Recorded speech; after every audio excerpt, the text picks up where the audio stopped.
জগন্নাথ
ସତ୍ୟନାରାୟଣଙ୍କର ଶରଣାରବିନ୍ଦରେ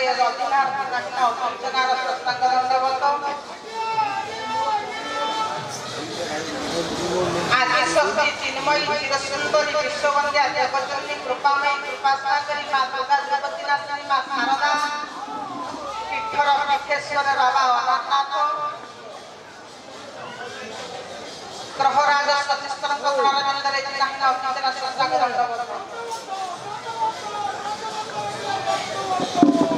ତାପରେ ଆଜି ହେଉଛି କଳା ସଂସ୍କୃତି ସୁରକ୍ଷା ତରଫରୁ ଆୟୋଜନ କରାଯାଇଥିବା 4 ଦିନର କାର୍ଯ୍ୟକ୍ରମ ମଧ୍ୟରୁ ଆଜି ହେଉଛି ଦ୍ୱିତୀୟ ରଜନୀ। ଏ ଦ୍ୱିତୀୟ ରଜନୀରେ କିଛି ସମୟ ପାଇଁ ଠାକୁରଙ୍କର କଥା କହିବାର ସୁଯୋଗ ଦେଇଥିବାରୁ ନିଜ ଗୌରବିତ ମନେ କରୁଛି। ତାପରେ କପଟ ପ୍ରକାର ଶ୍ରମ ସୁଯୋଗ ନାହିଁ। ଯଦି ପ୍ରଭୁଙ୍କର ନାମ ଗାଇବାର ସୁଯୋଗ ପ୍ରଭୁ ଦେଇଛନ୍ତି ଆମମାନଙ୍କୁ, ସେ ପ୍ରଭୁଙ୍କର ଚରଣରେ ନାଲାର ମୌଳିକ କଥା ଅନୁଯାୟୀ ଶ୍ଲୋକ ମଧ୍ୟରେ ସେ ପ୍ରଭୁଙ୍କର ଆଶ୍ରୟ ନେବା ସ୍ଥଳରେ ମଙ୍ଗଳାଚରଣ ବା ମଙ୍ଗଳ ଆଚରଣ ନିହାତି ଆମ ମାନ ପାଇଁ ଆବଶ୍ୟକ।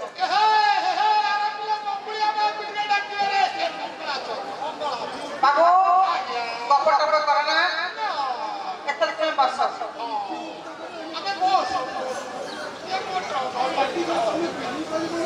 ବାବୁରେ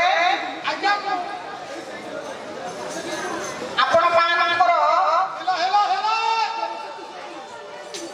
କବିଙ୍କର କହିବା କଥା ହେଲା ଠାକୁରଙ୍କର ବାଲ୍ୟ ଅବସ୍ଥା କଥା ଟିକେ କହିବା ପାଇଁ ଯାଉଛି।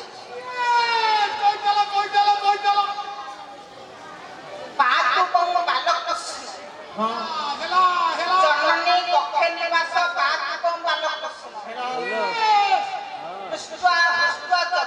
ଜନନୀ କକ୍ଷେ ନିବାସ ବାତୁକଂ ବାଲକୃଷ୍ଣ। ବାବୁରେ ଦିନକର କଥା ଆପଣ ମାନଙ୍କର କୃଷ୍ଣ ଭଗବାନ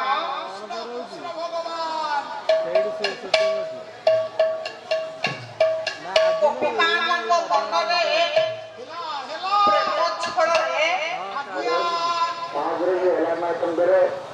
ଦଧିଶ୍ୱର ସବୁ ଚୋରି କରି ଖାଉଥାନ୍ତି।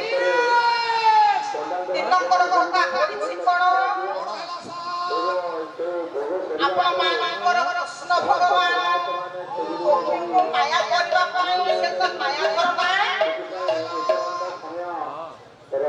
ମାୟା କରିବା ପାଇଁ ଦିନକର କଥା ଜାଣକ ଗୋପୀଙ୍କ ଘରେ ବସି ଯାଇଛନ୍ତି। ପ୍ରବେଶ କରି ଗୋପୀ ସାଇର ରଖିବା ଦଧିଶ୍ୱର ଖାଇବା ପାଇଁ ଯିବା ସମୟରେ ଜଣେ ଗୋପୀଙ୍କର ନଜର ପଡ଼ିଗଲା। ବିଚାର ପରେ ଜଣକ ମଣ୍ଡଳୀ ଏକଥା ମାଙ୍କୁ ଯାଇ ଜଣେଇଲେ ଗୋପୀ ମାଙ୍କୁ ଆଜି କୃଷ୍ଣ ସହିତ ମା ସେଠାକୁ ଯାଇକି ଶରଣ ଯାଇନାହିଁ। କିଛି ଦିନ ମধ্যে ପୁନର୍ବାର ଯାଇ ଗୋପୀଙ୍କ ଘରେ ପ୍ରବେଶ କରିଛନ୍ତି। କୃଷ୍ଣ ଚିନ୍ତା କରୁଛନ୍ତି କଣ ଚିନ୍ତା କଲେ ଏଥିପାଇଁ ଆପଣ ମାନଙ୍କର ଜଗନ୍ନାଥ ଜଗନ୍ନାଥ ଚରଣାରବିନ୍ଦର ପ୍ରଭୁଙ୍କୁ ନିବେଦିତ କରି ଭାଗବତର ସ୍ରଷ୍ଟା ଜଗନ୍ନାଥ ଦାସ ଗୋଟିଏ ପଦ ଲେଖିଲେ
ହେଲେ ମା ଦ୍ୱାର ଦେଶରେ ମୋର ସାଙ୍ଗମାନେ ମୋତେ ଅପେକ୍ଷା କଲେ ମୋତେ ଟିକେ ସଜେଇ ଦେ ନା ମା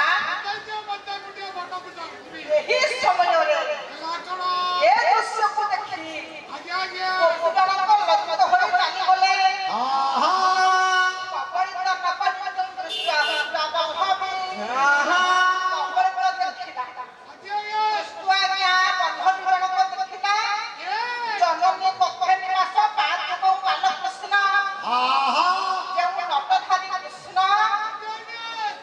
ନିଜେ ପଣସ ଖାଇ ଅନ୍ୟଧାରେ ଅଠା ବଳନ୍ତି ସେ ପ୍ରଭୁ ନାରାୟଣ ସମସ୍ତଙ୍କର ମନୋବାଞ୍ଛା ପୂର୍ଣ୍ଣ କରନ୍ତୁ ବୋଲନ୍ତି ବାର ହରି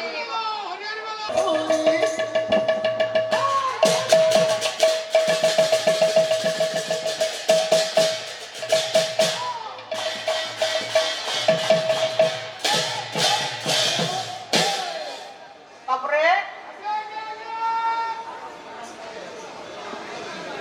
ପ୍ରଭୁଙ୍କର ଦୟା ନଥିଲେ କେଉଁ କାର୍ଯ୍ୟ ସଫଳ ହେବା ପାରିବେ ସାଧୁ ସନ୍ତ ସେବା କଲେ ସବୁ କିଛି ମିଳିଯାଏ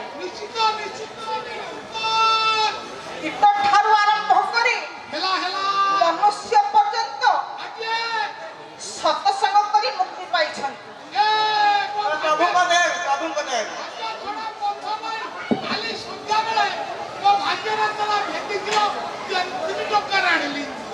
ଭାଗ୍ୟରେ ଥିଲା ଭେଣ୍ଡି କିଲୋ 3 ଟଙ୍କା ଆଣିଲେ ତ ଭାଗ୍ୟରେ ଥିଲା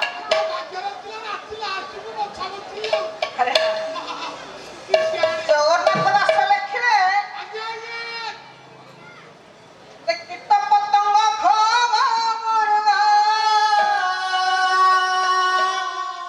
ସାଧୁ ସଙ୍ଗତେ ମୋକ୍ଷ ଦେବ ସାଧୁ ସଙ୍ଗତେ ମୋକ୍ଷ ଦେବ ସାଧୁ ସଙ୍ଗତ ବାବୁ କୀଟ ପତଙ୍ଗ ଖଗ ମୃଗ ସାଧୁ ସଙ୍ଗତେ ମୁଖ୍ୟ ଯୋଗ ଇଏ ଏବଂ କେତେବେଳେ କୋଉ ଭଗବାନଙ୍କୁ ପାଇ ମୁକ୍ତି ଲାଭ କରିଛନ୍ତି ଚାଲି ଆସନ୍ତୁ ରାମାୟଣ ପୃଷ୍ଠା ପିତୃ ସତ୍ୟ ପାଳନ କରି ରାମ ଲକ୍ଷ୍ମଣ ଜାନକୀ 14 ବର୍ଷ ଅନୁଗାମୀ ଯାଇଛନ୍ତି ଫଳରେ କିଛି ଦିନ ପଞ୍ଚବଟିରେ ରହିଲା ପରେ ରାବଣ ପ୍ରେରିତରେ ମାରିଚ ରାକ୍ଷସ ମାୟା ମୃଗ ରୂପକୁ ଧାରଣ କରି କୁଟୀର ସମ୍ମୁଖରେ ବୁଲୁଛି ଆପଣ ମାନଙ୍କର ମା ଜାନକୀ ଦେଖିଲେ କହିଲେ ମୃଗ ତ ମୃଗ ମୂର୍ତ୍ତି ଦେଖାଛି ସୁବର୍ଣ୍ଣ ପ୍ରାୟ ଏ ଅଦ୍ଭୁତ ପ୍ରକାର ମୃଗ ମୁଁ ଆଗରୁ କେବେ ଦେଖିନି ଆଜ୍ଞା ସ୍ୱାମୀଙ୍କୁ ଓଳି କଲେ ସ୍ୱାମୀଙ୍କୁ କହିଲେ ସ୍ୱାମୀ ବୈଦେହୀଶ ବିଳାସ କବି ସମ୍ରାଟ ଉପେନ୍ଦ୍ର ଭଞ୍ଜ ଗୋଟିଏ ପଦ ଲେଖିଲେ ପିଣା ପିଣା ବାସି ଶ୍ରୀରାମରେ ଭାସି ଏ ଦୁର୍ଗା ମୋ ଶ୍ରଦ୍ଧାରେ ଏବେ ଦୁର୍ଗା ମୋ ଶ୍ରଦ୍ଧା ତତେ ଅତୁନି ଅତ ସୁରଞ୍ଜନେ ଗାତା କହିଲେ ସ୍ୱାମୀ ବନବାସ ଆସିଲା ଦିନ ଠାରୁ କୌଣସି କାର୍ଯ୍ୟରେ ମୁଁ ତୁମକୁ କହିନଥିଲି ଆଜି କାହିଁକି ମୂର୍ଖଟିକୁ ଦେଖି ମୋର ମନେ ହଉଛି ଯଦି ମତେ ମୂର୍ଖଟିକୁ ଆଣି ଧରି ଦିଅନ୍ତ ତାହେଲେ ବନବାସରେ ଦୁଃଖ କଷ୍ଟ ସବୁ ଭୁଲି ଯାଆନ୍ତି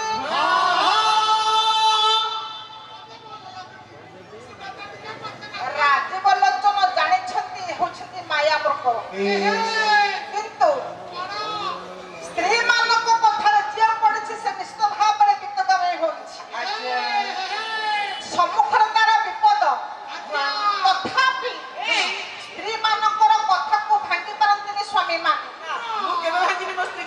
ଯେତେ କଷ୍ଟ ଆସୁଥିଲେ ମଧ୍ୟ ଯେତେ ବିପଦର ସମ୍ମୁଖୀନ ହେଲେ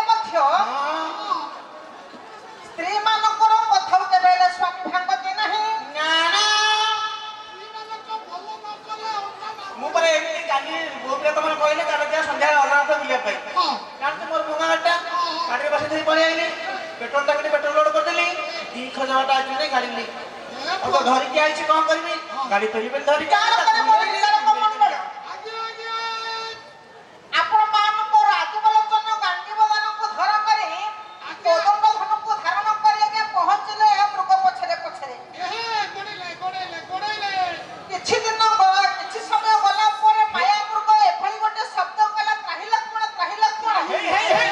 ସେ ଶବ୍ଦକୁ ଶୁଣି ଆପଣ ମାନଙ୍କର ଜାନକୀ ପଠେଇଦେଲେ ମା ଲକ୍ଷ୍ମଣକୁ ଲକ୍ଷ୍ମଣକୁ ପଠେଇଦେଲେ ପୁଅ ଭାଇକି କଣ ବି ପଠେଇଲେ ଲକ୍ଷ୍ମଣ ଯେତେବେଳେ ଗଲେ ଆଜ୍ଞା ସମ୍ମୁଖ ଭାବରେ ତିନୋଟି ଗାର ଡାକିଲେ ତାପରେ କହିଲେ ମା ଏ ହେଉଛି ଘୋର ଅରଣ୍ୟ ଏ ଅରଣ୍ୟରେ ମୁଁ ତିନୋଟି ଗାର ଡାକି ଯାଉଛି ଯେତେ ବିପଦ ଆସିଲେ ମଧ୍ୟ ତୁମେ ଅତିକ୍ରମ କରିବ ନାହିଁ ଏ କୁଟୀର ସମ୍ମୁଖରୁ ବିଚାର ପରେ ପରେ ବିଚାରକ ମଣ୍ଡଳୀ ହେଲା ଘଟଣା ଚକ୍ରରେ ଆପଣ ମାନଙ୍କର ମାୟା ରୂପକୁ ଧାରଣ କରି ମାରିଚ ରାକ୍ଷସ ଆଜ୍ଞା ପହଞ୍ଚି ଯାଇଛନ୍ତି ରାମ ତାଙ୍କୁ ନିହତ କରି ଠିକ ସମୟରେ କଥା ହେଲା ବେଳକୁ ଆପଣ ମାନଙ୍କର ଜଟାଧାରୀ ରାବଣ ବେଶ ଧରି ଯାଇଛନ୍ତି ଆପଣ ମାନଙ୍କର ରାବଣ ରାବଣ ଆଜ୍ଞା କରିଛନ୍ତି କଣ ଯୋଗୀ ବେଶକୁ ଧାରଣ କରି ଭିକ୍ଷାମ ଦେଇ ବୋଲି ଉଚ୍ଚସ୍ୱରେ ଡାକିଛନ୍ତି ଶବ୍ଦକୁ ଶୁଣି ମା ଜାନକୀ ଆସିଲେ ଯାର ପରେ ମୋର ଭାବୁକ ମଣ୍ଡଳୀ ଦ୍ୱାର ଦେଶରେ ଅତିଥି ଆସିଲେ ଅତିଥି କେବେ ହେଲେ ନିରାଶ ଭାବରେ ଫେରିବା ନାହିଁ କାହିଁକି ନା ଆପଣ ମାନଙ୍କର ନିର୍ଦ୍ଦିଷ୍ଟ ଗୋଟିଏ ପଦ ପ୍ରମାଣ କରିଛନ୍ତି କଣ କହିଲେ ଅପୋଜିତି ଅତିଥି ଦସ୍ୟ ଗୃହଜାତ ବିନିଶେଷ ଅଛନ୍ତି ବିମୁଖାତସ୍ୟ ପୁତ୍ରବି ସହଦେବତା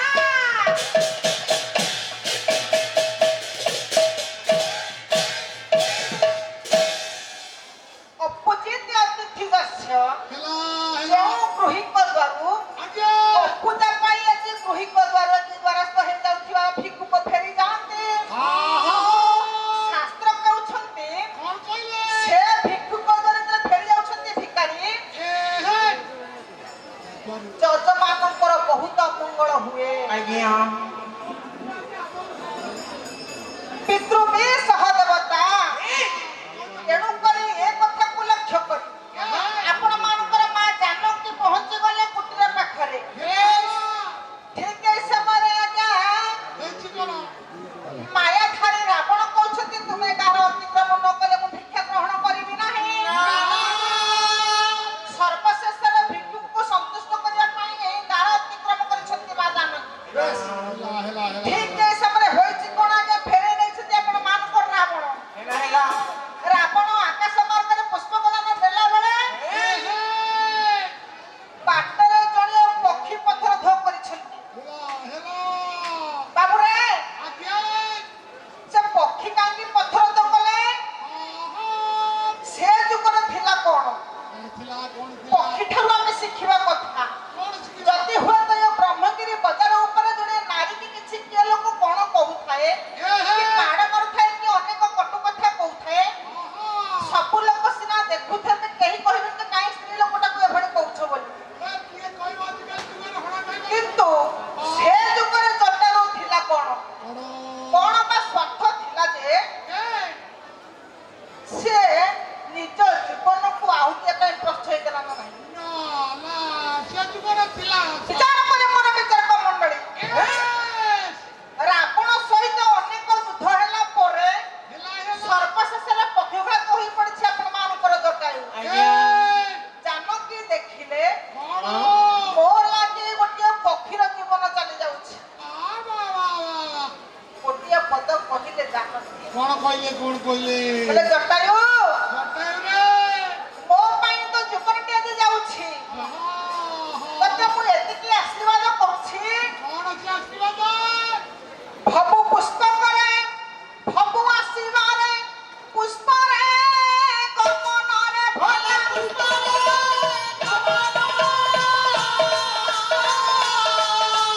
ମାତା ଦେବା ଜାଣି ଅଯୋଧ୍ୟା ଈଶ୍ୱର ଥାଉ ତ ଜୀବନ ଜଟାୟୁକୁ କହିଲେ ମା ଜାନକୀ କହିଲେ ହେ ଜଟାୟୁ ତୋର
ଜଟାୟୁ ଜଟାୟୁ କଣ ତୋର ଅସୁବିଧା ହେଇଛି କାହିଁ ପଡିଛୁ ରେ ତୁମର ପକ୍ଷଘାତ କାହିଁକି ହୋଇଛି? ନା ପ୍ରଭୁ ମୋ ଜାନକୀକୁ ହଁ ଜଣେ ବ୍ୟକ୍ତି ନେଇ ଯାଇଛନ୍ତି। ହେ ଜାନକୀ ମୋର ଜଣେ ଯାଇଛି କିଏ ସେ? ସର୍ବଶେଷରେ ସବୁଆଡେ ଖୋଜି ଖୋଜି ଆସିଥିଲା ପ୍ରମାଣଙ୍କର ରାମ ଏବଂ ଲକ୍ଷ୍ମଣ। ଆଜ୍ଞା ଆଜ୍ଞା ଆଜ୍ଞା ଡାକିଦେଲେ ଜଟାୟୁ, ତମେ ଜାଣିଛ ମୋ ଜାନକୀକୁ ନେଇଛନ୍ତି କିଏ ନେଇଛନ୍ତି? କହିଲେ ବିଭୁ କୋଦଣ୍ଡ ଧାରଣ ବିଭୁ କୋଦଣ୍ଡ ଧାରଣ, ବିଭୁ କୋଦଣ୍ଡ ଧାରଣ, ବିଭୁ କୋଦଣ୍ଡ ଧାରଣ। ଜୟଦେବୀ ତୁହାରି ନେଲା ବିଶ୍ରାମ ବିଭୁ କୋଦଣ୍ଡ ଧାରଣ, ବିଭୁ ତାପରେ ତାଙ୍କ କଥାରେ ଆଜ୍ଞା ପହଞ୍ଚିଗଲେ ଋଷମୂର୍ଖ ପର୍ବତ ନିକଟରେ। ଠିକ ଏଇ ସମୟରେ ହୋଇଛି କଣ? ପ୍ରାଣ ପାଇ ଚାଲି ଯାଇଛି ଜଟାୟୁଙ୍କର। ଦୁଇ ଭାଇ ସଂସ୍କାର କରିଛନ୍ତି ଜଟାୟୁଙ୍କର ଶବ। ମାଙ୍କର ସନ୍ଧାନ ପାଇବା ନିମନ୍ତେ ଋଷମୂର୍ଖ ପର୍ବତ ନିକଟରେ ଯାଇକି ପ୍ରବେଶ ହୋଇଛନ୍ତି। କିନ୍ତୁ ଏହା ପୂର୍ବରୁ ଆପଣମାନଙ୍କର ଭାଇଙ୍କ କଥାରେ ବିତାଡ଼ିତ ହୋଇ ସୁଗ୍ରୀବ ମହାରାଜ ଋଷମୂର୍ଖ ପର୍ବତରେ ଆତ୍ମଗୋପନ କରିଛନ୍ତି। ଏଥିପାଇଁ ଆପଣମାନଙ୍କର ଗୋଟିଏ ପଦ ଲେଖିଲେ ହନୁମାନ ନାଟକରେ ହନୁମାନ ସୁଗ୍ରୀବ ନାମ ରାଜା କାନାଡ ମହିପତି ମନ୍ତ୍ରୀ ସାଧ ଧନତି ସତେ ସୁଗ୍ରୀବ ନାମକ ରାଜା। ବାନର ମାନଙ୍କ ରାଜା ହେଉଛନ୍ତି ସୁଗ୍ରୀବ। ଚାରି ଜଣ ଥିଲେ ମନ୍ତ୍ରୀ ନଳ ନୀଳ ସୁଷେଣ ଜାମ୍ଭେବ ଏବଂ ସହକର୍ମଚାରୀ ହିସାବରେ କର୍ମ କରୁଛନ୍ତି ବୀରବର ଭକ୍ତ ଶ୍ରେଷ୍ଠ ବୀର ହନୁମାନ। ଏଥିପାଇଁ ଆପଣ ମାନଙ୍କର ଗୋକୁଳନନ୍ଦ ପଟ୍ଟନାୟକ ଗୋଟିଏ ପଦ ଲେଖିଲେ ରାମ ଲକ୍ଷ୍ମଣ ସୀତାଙ୍କ ଅନ୍ୱେଷଣରେ ଆସୁଛନ୍ତି। ଋଷମୂର୍ଖ ପର୍ବତ ନିକଟରେ ଥାଇ ଆପଣ ମାନଙ୍କର ଭକ୍ତ ଶ୍ରେଷ୍ଠ ବୀର ହନୁମାନ ଦେଖୁଛନ୍ତି। ଋଷି ଋଷି ବାହିନୀ ବାବୁ ଆସିବ କାମତି କାମଦି କାମଦି କୋଣାକୁ କୋଣେ ଗୋଣେ ଋଷମୂର କାଦି ତଳେ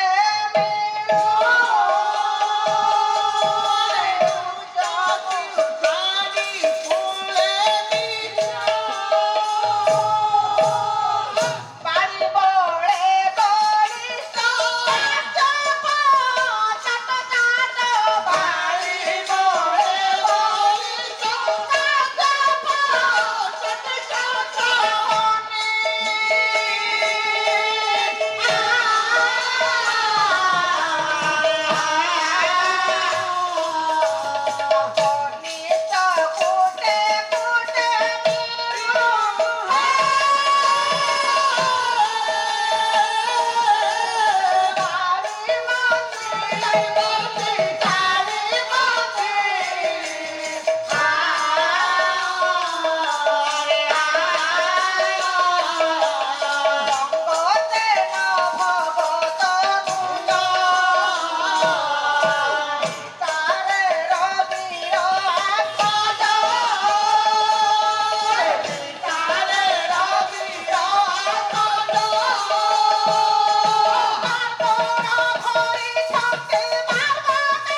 ଋଷି ଋଷି ମୋହିନୀ ଆଜ୍ଞା ଆଜ୍ଞା ଆଜ୍ଞା ରାମ ଲକ୍ଷ୍ମଣ ଆସୁଛନ୍ତି।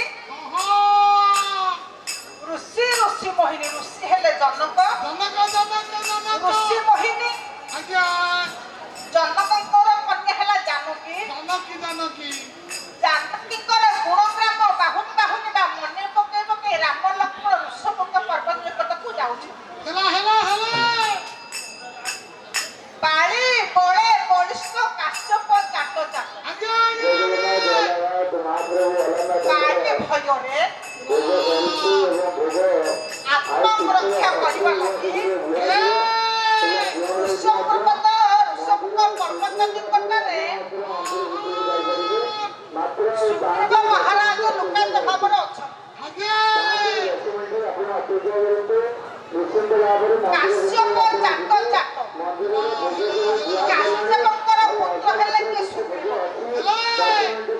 କାଶ୍ୟପଙ୍କର ଏ ସୂର୍ଯ୍ୟବଂଶଧାରୀ ରାମଚନ୍ଦ୍ର ସୂର୍ଯ୍ୟଙ୍କର ପୁତ୍ର ସୁଗ୍ରୀବଙ୍କୁ ଭେଟିବା ଲାଗି ଋଷଭୂପ ପର୍ବତ ନିକଟକୁ ଯାଉଛନ୍ତି। ମାର୍ଗ କେହି ଆସୁଛନ୍ତି, ମାର୍ଗଣ ଧରିଛନ୍ତି। ମାର୍ଗଣ ହେଲା ଧନୁଷର, ମାର୍ଗ ହେଲା ପଥ ଦେଇ ଆସୁଛନ୍ତି। ଅଦୂରରେ ଥାଇ ଆପଣ ମାନଙ୍କର ହନୁମାନ ଦେଖିଲେ ମାର୍ଗ କେହି ଆସୁଛନ୍ତି, ମାର୍ଗଣ ଧରିଛନ୍ତି। ସୁଗ୍ରୀବ ନିକଟରେ ପହଞ୍ଚିଗଲେ। କହିଲେ ପ୍ରଭୁ ବୋଧ ହୁଏ ବାଳି ପଠେଇଛି ଗୁପ୍ତଚର ଧନୁଷର ଦେଇ ଆମକୁ ଆକ୍ରମଣ କରିବା ପାଇଁ ଆସୁଛନ୍ତି। ଏକଥା ଶୁଣିବା ପରେ ଆପଣ ମାନଙ୍କର ସୁଗ୍ରୀବ କହିଲେ ଯାଅ ତୁ ବଟୁ ରୂପେ ହେ ଯାଅ। କିଛି ସନ୍ଧାନ ପାଇ ହେଉନି, ତୁମେ ବଟୁ ରୂପ ବା ବ୍ରାହ୍ମଣ ବେଶରେ ତୁମେ ଅଧପଥକୁ ଯାଅ। ରାବଣ ରାମ ଆଜି ଦେଖିବା ପାଇଁ ହନୁମାନ ଆଜ୍ଞା ବ୍ରାହ୍ମଣ ବେଶରେ ପହଞ୍ଚିଗଲେ ଅଧପଥରେ। ଭକ୍ତ ଭଗବାନଙ୍କର ମିଳନ ହେଉଛି। ଜଗନ୍ନାଥ ଦାସ ଲେଖିଲେ ଯେ ଭକ୍ତ ଭଗବାନ ଦୁଇ ଭାବିଲେ ଭିନ୍ନ ଭିନ୍ନ ଭାବିଲେ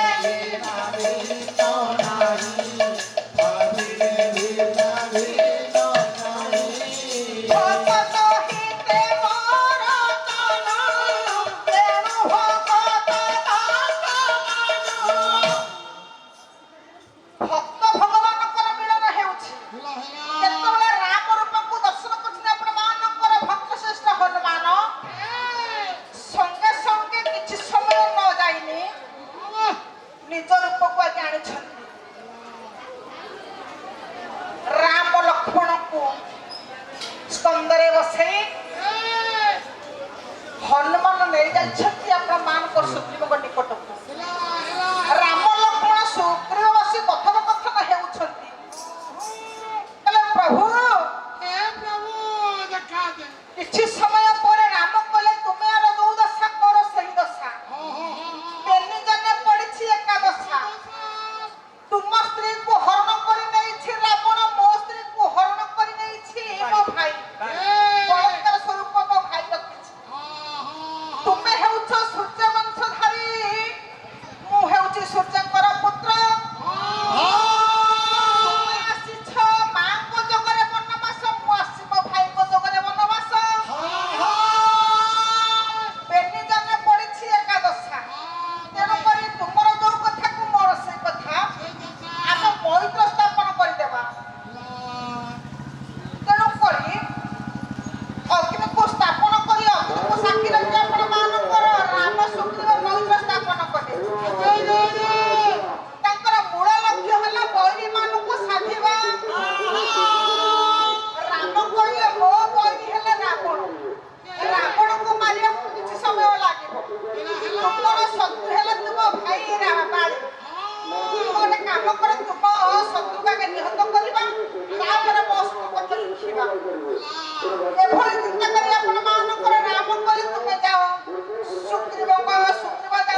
ପହଞ୍ଚି ଗଲେ ଆପଣ ମାନଙ୍କର ବାଡ଼ି। ଏ କହିଲେ ଆଚ୍ଛା ଆଜି ଭାଇ ମୋର କାହାଠୁ ବୋଧେ ସପୋର୍ଟ ପାଇଛି, ବୋଧେ ଯୁଦ୍ଧ କରିବା ପାଇଁ ଅସୁବିଧା ହଉଛି। ମୋ ନାଁ ଶୁଣିଲେ ଯୋଉଠି ସେ ଭୟରେ ଲୁଚି ରହେ, ମତେ ଆସିଛି ଯୁଦ୍ଧ କରିବା ପାଇଁ ଡାକିବା ପାଇଁ। ଅପର ପାର୍ଶ୍ୱରେ ଆପଣ ମାନଙ୍କର ସୁଗ୍ରୀବ କରିଛନ୍ତି ଓ ରାମଙ୍କ ସହିତ ଗୋଟେ ଯୁକ୍ତି ବାଢିଛନ୍ତି। କହିଲେ ପ୍ରଭୁ ତୁମ ସହିତ ତୁମ କଥାରେ ଯେ ମୁଁ ଯିବି ମୋ ଭାଇକୁ ଡାକିବା ପାଇଁ, କାହିଁକି ନା ମୁଁ ଜାଣିଛି ଏ ପୃଥିବୀରେ ବା ଏ ସମର ମଧ୍ୟରେ ମୋ ଭାଇକୁ ପରାସ୍ତ କରିବା ଲୋକ କେହି ନାହାନ୍ତି। ସେ ଏମିତି ଗୋଟେ ବର ପାଇଥିଲେ ତାଙ୍କ ସବୁକୁ ଯିଏ ଆସିବ ସେ ଅର୍ଦ୍ଧେକ ବର ଟାଣି ନେଇଯାଏ। ତେଣୁକରି ତୁମେ ଯଦି ତାଙ୍କ ଠାରୁ ତୁମେ ବଳିଆର, ତୁମକୁ କିଛି ମୁଁ ପରୀକ୍ଷା କରିବି। ସୁଗ୍ରୀବ କହିଲେ ପ୍ରଭୁ ରାମଚରିତ ମାନସ ଗୋଟିଏ ପଦ। ସୁଗ୍ରୀବ କହିଲେ ପ୍ରଭୁ ଯଦି ତୁମ କଥାରେ ମୁଁ ଯିବି ମୋ ଭାଇକୁ ଡାକିବି ଯୁଦ୍ଧ କରିବା ପାଇଁ, ଗୋଟିଏ ପରୀକ୍ଷାଟି କଣ ନା ତୁଣ୍ଡେ ବି ଅସ୍ତି ଗୋଚରଣେ ଫିଙ୍ଗିବ ଦେବେ ଗଗନେ, ଫିଙ୍ଗିବ ଦେବେ ଗଗନେ, ଫିଙ୍ଗିବ ଦେବେ ଗଗନେ। ତୁଣ୍ଡି ବି ରାକ୍ଷସର ବସ୍ତି କେଉଁ ଆବାହନ କରିବା ଠିକ ପଡିଛି। ଯଦି ତୁମର ଚରଣ ଦ୍ୱାରା ତୁମେ ତୁଣ୍ଡି ବି ରାକ୍ଷସର ବସ୍ତି କି ଫିଙ୍ଗି ପାରିବ, ମୁଁ ଜାଣିବି ତୁମେ ଗୋଟେ ବୀର। ତୁମ ସାହାଯ୍ୟରେ ମୁଁ ଯଦି ମୋ ଭାଇକୁ ଆଦେଶ ଦେବି ଯୁଦ୍ଧ କରିବା ପାଇଁ। ପ୍ରଭୁଙ୍କର ବାମ ଚରଣ ସ୍ପର୍ଶ କରୁ କରୁ ତୁଣ୍ଡି ବି ରାକ୍ଷସର ବସ୍ତି 17 ଜନ ମାର୍ଗରେ ପଡିଛି। ଦ୍ୱିତୀୟ ପରୀକ୍ଷା ଯେ ପ୍ରଭୁ ମୋର କରିଛନ୍ତି, ଶପଥ ତରୁ ଶାଳ ମୋର ଛେଦେ ଛେଦିବାର ଭୂମିର, ଛେଦେ ଛେଦିବାର ଭୂମିର, ଛେଦେ ଛେଦିବାର ଭୂମିର। ଏ ସପ୍ତ ତାଳ ବୃକ୍ଷ ଅଙ୍କାବଙ୍କା ହେଇକୁ ଆବାହନ କାଢୁଅଛି। ଯଦି ତୁମ ସାହାଯ୍ୟରେ ମୁଁ ଯଦି ମୋ ଭାଇକୁ ଆଦେଶ ଦେବି ଯୁଦ୍ଧ କରିବା ପାଇଁ, ଗୋଟିଏ ତୀର ମାଧ୍ୟମରେ 7ଟି ତାଳ ବୃକ୍ଷକୁ ତୁମେ ଛେଦନ କରିପାରିବ, ତାହେଲେ ମୁଁ ଯିବି ମୋ ଭାଇକୁ ଡାକିବି। କୃଷ୍ଣ ଆଜ୍ଞା ଗୋଟିଏ ତୀର ମାଧ୍ୟମରେ କରିଛନ୍ତି କଣ, 7ଟି ଶାଳ ବୃକ୍ଷକୁ କର୍ତ୍ତନ କରିଛନ୍ତି। ପୂର୍ଣ୍ଣ ବିଶ୍ୱାସ ଆସିଛି ଆପଣ ମାନଙ୍କର ବାଣୀଙ୍କର। ସୁଗ୍ରୀବଙ୍କର ଆସିଛି ପୂର୍ଣ୍ଣ ବିଶ୍ୱାସ। ପୁନର୍ବାର ଯାଇ ଡାକିଛନ୍ତି ଯୁଦ୍ଧ କରିବା ପାଇଁ। ଆପଣ ମାନଙ୍କର ଗୋପୀନାଥ ଗୋଟିଏ ପଦ ଲେଖିଲେ, ନାଗେଶ୍ୱର ଜହ୍ନେ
ଭଳିତ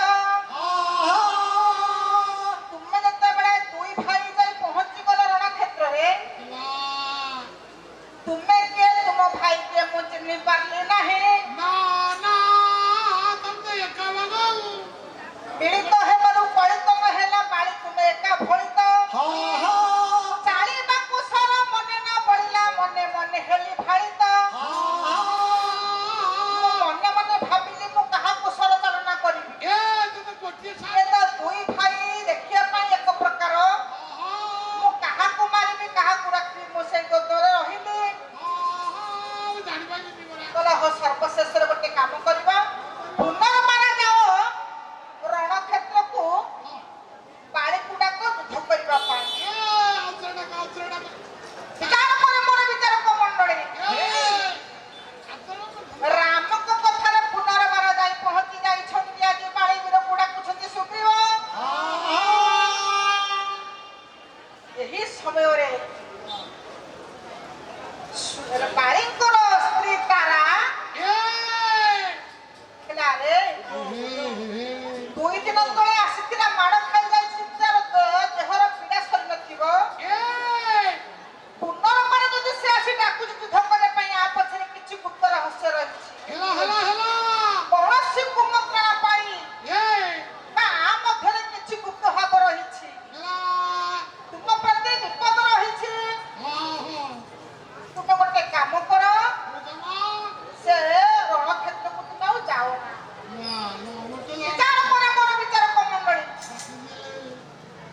ଗୋଟିଏ ନାରୀ ପାଇଁ ସ୍ୱାମୀ ହେଉଛି ମୂଲ୍ୟବାନ। ଓଁ ପତିଦେବା ନାରୀଣା ବନ୍ଧୁ ପତ୍ନୀବତୀ ପତ୍ନୀବତୀ ସପନାସ୍ତି ଦୈବତଂ ଯଥାପତି।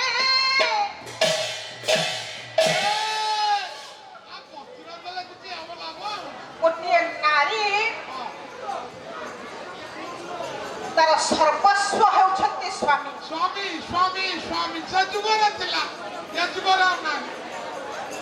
ନାରୀ ଜୀବନର ଐଶ୍ୱର୍ଯ୍ୟ ପୂର୍ଣ୍ଣ କରେ ତା ସ୍ୱାମୀ।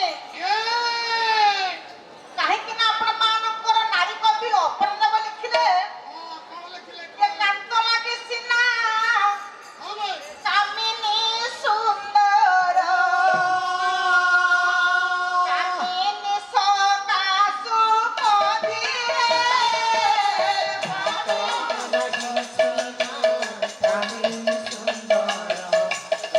ସୁନ୍ଦର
ସମ୍ମୁଖରେ ଛିଡ଼ା ହୋଇଥିଲେ ରାଜୀବ ଲୋଚନ ରାମଚନ୍ଦ୍ର। ରାମ କହିଲେ ପ୍ରଭୁ ରାମ କଣ ଥିଲା ରାମ ତୁମ ସହିତ ସଂଗ୍ରାମ ତୁମ ସହିତ ସଂଗ୍ରାମ ଅଶ୍ରୁ ପ୍ରାୟ ଲୁଟି ନାହିଁ ତୁମ ପୁରଧାମ। କାହିଁ ବିବାଦ ମାର, କାହିଁ ଜୀବନ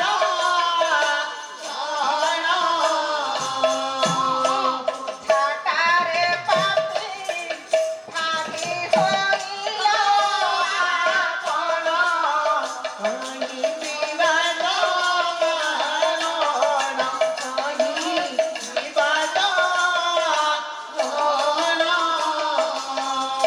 ପ୍ରଭୁ ଏ ତୁମ ସହିତ ମୋର ଯୁଦ୍ଧ ହୋଇନଥିଲା, ଓହୋ ତୁମ ସହିତ ମୋର ଶତ୍ରୁତା ନଥିଲା। ନା ଓ ତୁମ ସ୍ତ୍ରୀକୁ ହରଣ କରିଛନ୍ତି ରାବଣ, ହେ ତାଙ୍କୁ ଉଦ୍ଧାର କରିବା ପାଇଁ ମୋତେ ମାରିଲ ନା। ଯଦି ମୋତେ ହୁଏତ କହିଥାନ୍ତ ମୋ ନାଁ ଶୁଣିଥିଲେ ରାବଣ ତୁମ ସ୍ତ୍ରୀକୁ ତୁମ ପାଖରେ ଦେଇ ଯାଇଥାନ୍ତା। ତୁମେ ପ୍ରଭୁ ମୋତେ କାହିଁକି ମାରିଲ? ମୋ ଚର୍ମ କେଉଁ କର୍ମରେ ଆସିବ, ନା ମୋ ଅସ୍ଥି କେଉଁ କର୍ମରେ ଆସିବ, ନା କେଉଁ ଉଚ୍ଚ ଗୁଣ ଦେଖି ମୋତେ ତୁମେ ମାରିଲ? ମୁଁ ଗୋଟେ ଦସ୍ୟୁ, ମୁଁ ଗୋଟେ ମାଙ୍କଡ଼। ତୁମ ପୁର ଗ୍ରାମରେ ପ୍ରବେଶ କରି ମୁଁ କିଛି କ୍ଷତି କରିନଥିଲି, ତୁମେ ବାଡ଼ି ବଗିଚା ନଷ୍ଟ କରିନଥିଲି। ତୁମେ ମୋତେ କାହିଁକି ମାରିଲ? ଏ କଥା ଶୁଣିବା ମାତ୍ରକେ ପ୍ରଭୁ ହେଲେ ନିରାଶ। କଣ କହି ସନ୍ତୁଷ୍ଟ କରିବେ ଆଜି ବାଳିକୁ? ବାଳିଙ୍କର ପକ୍ଷରେ ଘର ସରଘାତ ହୋଇଛି। କହିଲେ ହୁଏତ ଯଦି ତୁମକୁ ମୁଁ ସରଘାତ କରିଛି, ମୁଁ କିଛି ବନସ୍ପତି ଲାଗି ତାକୁ ଭଲ କରିଦେବା। ବାଳି କହିଲେ ପ୍ରଭୁ ଅବଶ୍ୟ ଦିନେ ମୋର ମରଣ ହବ, କିନ୍ତୁ ତୋ ଭଳି ତୋ ହସ୍ତରୁ ମରିବା ମୋର ପୁଣ୍ୟ କାମ ହେଲା। ଯଦି ମୋର ମରଣ ହେଲା ମୁଁ ବୈକୁଣ୍ଠ ପ୍ରାପ୍ତି ହେବି, ମୋର ଏ ମରଣ ଆଉ ଆସିବ ନାହିଁ। ସର୍ବଶେଷରେ ଶାନ୍ତ କରିବା ପାଇଁ ଆପଣ ମାନଙ୍କର ରାମଚନ୍ଦ୍ର କହିଲେ ହେ ବାଳି ମାନଙ୍କର ରାମଚନ୍ଦ୍ର ମାନସରେ ତୁଳସୀ ଦାସ ଗୋଟିଏ ପଦ ଲେଖିଲେ। କହିଲେ ଅନୁଜ ମଧୁହ ଦିନେଷୁ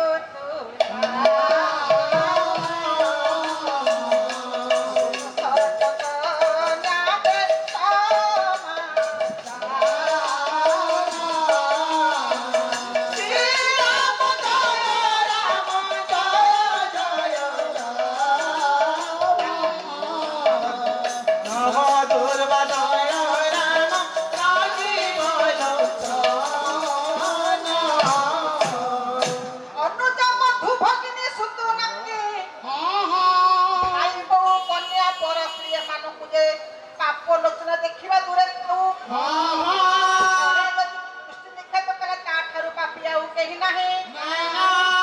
ଏମିତି ଗୋଟିଏ ପାପୀ ଯେ ନିଜର ଭାଇର ବୋହୂକୁ ତୁମେ ବଳାତ୍କାର ସ୍ୱରୂପ ତୋ ଗୃହରେ ରଖିଛୁ, ତେଣୁକରି ଏଥିପାଇଁ ତତେ ମୁଁ ଏଠୁ ବିତାଡ଼ିତ କଲି।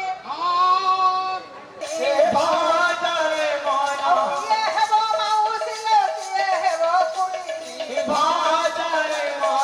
ଆନନ୍ଦ ମନରେ ପୋଡ଼ା ଦେବ ହୁଳହୁଳି। ଆଉ ପଣ୍ଡିତ ମାନଙ୍କ ମୋର କୋଟି ନିବେଦନ, ହରିବୋଲ ସହିତରେ କରି ତାହେନ, ହରିବୋଲ ହୁଳହୁଳି ହେବ ସ୍ୱରେ ହେବ। ଆଉ ଅମରନାଥଙ୍କ ଦରବାର ପଡ଼ା ଉଚୁରେ ପଡ଼ିବ। ରଘୁନନ୍ଦନ ଜୀବଲୋଚନ ରାମ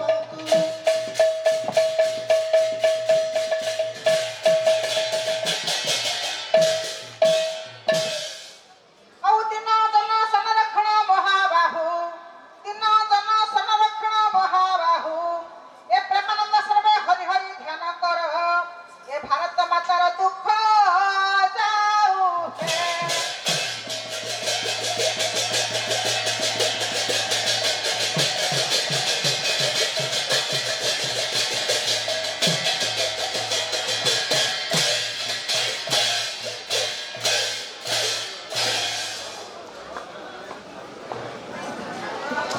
बहुत बहुत धन्यवाद वास्तव में प्रभुंकर कथा प्रभुंकर चरित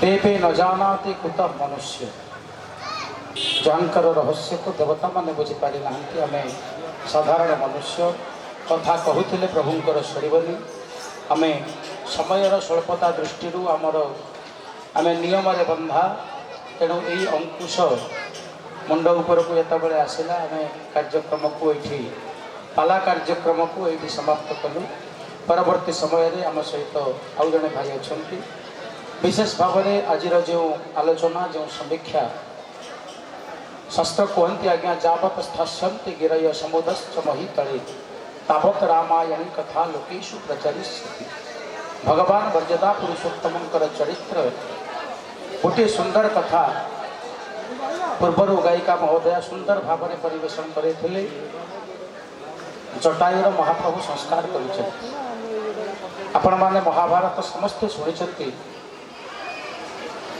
गुरु द्रोणंकर पुत्र होउचंती अश्वत्थामा और शिष्य होउचंती अर्जुन तेणु आप देखिए आमर जो गुरु परंपरा रही नारायण समारभ्य शंकराचार्य मध्यमा अस्मदाचार्य पर्यंतम वंदे गुरु परंपरा यही गुरु परंपरार अंश विशेष अश्वत्थामा को आज्ञा गुरु जी भल पाती ताठारू अधिक गुरुत्व देते अर्जुन गोटे पटे मर्यादा पुरुषोत्तम राघवेन्द्र सरकार बापांकर सत्य रक्षा करने जाई 14 वर्ष वन को आसिले जी बापांकर श्रीमुख दर्शन करें अंत्येष्टि क्रिया करें शेष धर्म पिता जटायुंकर अंतिम संस्कार कले बापा अपेक्षा भक्त को गुरुत्व दि जाइए ये हूँ पालार शिक्षा पालार नैतिकता आमे माने समस्ते धर्म शब्द को भूल भाव में ग्रहण कर आज्ञा धर्म पत्नी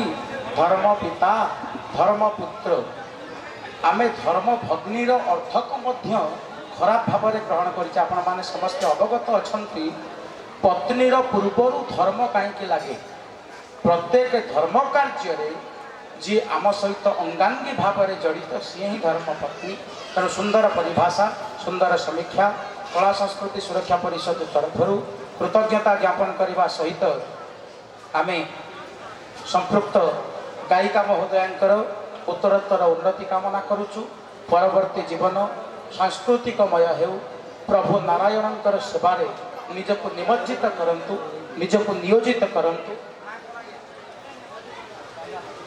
जा हो ये हूँ आमर गौरव सफलतार श्रेय गंगा माँ गायिका परिवेशन मुग्ध हो 100टी भारतीय मुद्रा प्रदान कर महाप्रभु निकट में उत्तरोत्तर उन्नति कामना करने सहित कला संस्कृति सुरक्षा परिषद तरफ ये प्रमाणपत्र प्रदान करुचु एवं आशा रखुचु आगामी दिन में आपण यही अंचल सांस्कृतिक स्रोत हेबे मुख्य स्रोत में निजको सामिल करी एहीपरि भाव में प्रभुंकर दिव्य कथा को आगक अवगाहन करेबे। जय जगन्नाथ जय प्रभु अलारनाथ।